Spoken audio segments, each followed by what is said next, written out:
আজি ঝড় ঝড় মুখর বাদর দিনে। বাইরে বৃষ্টি হচ্ছে। তারপর সন্ধ্যাবেলায় সবার একটু মনে কিছু একটা খাওয়ার ইচ্ছা জাগে, তাই সেই মতো ভেবেই বানিয়ে নিলাম একটা মুখরোচক খাবার। দেখো কী কী দিয়ে সেটাকে তৈরি করেছি। সামান্য পেঁয়াজ নিয়েছি, আদা কুচি, রসুন কুচি, ধনেপাতা, আলু সেদ্ধ করা আলু দিয়ে মাখিয়ে নেব।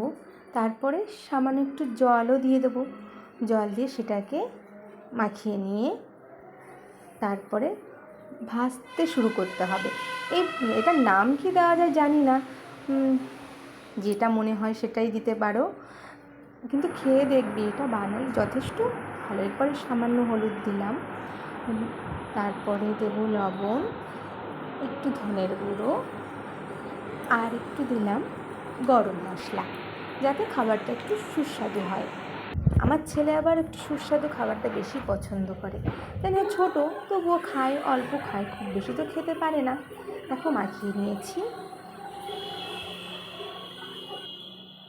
তারপরে কড়াইতে তেল দিয়ে এগুলোকে একটু ভেজে নেব।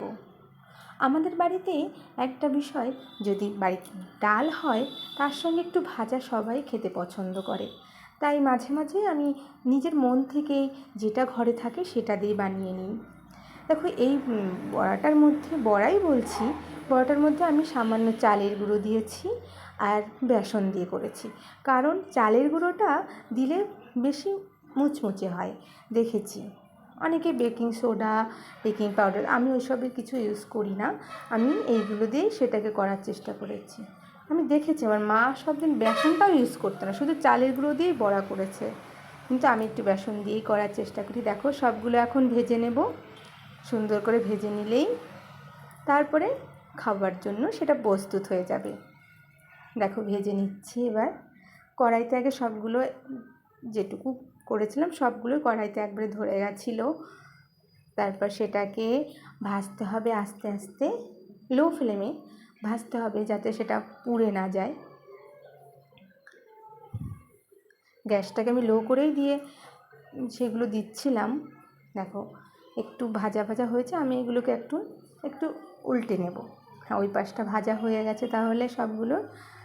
এবার তো সবগুলোই উল্টে পাল্টে নিতে হবে। তোমরা কে কে পছন্দ করো বাড়িতে? সবার বাড়িতেই হয় মোটামুটি এরকম খাবার, তো মনে হলো আজকে তোমাদের সঙ্গে, আমি তো মাঝে মাঝে করি তাই শেয়ার করি।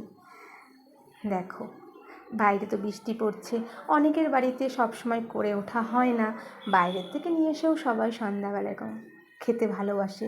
দেখো একদম প্লেটে সাজিয়ে ফেলেছি। এবার খাওয়ার সেই মুহূর্তটা দেখো কি সুন্দর হয়েছে না, খুবই মুচমুচে হয়েছে, খেতে যথেষ্ট ভালো ছিল। তোমরা এরকম বানিয়ে খেও, ভালো লাগবে।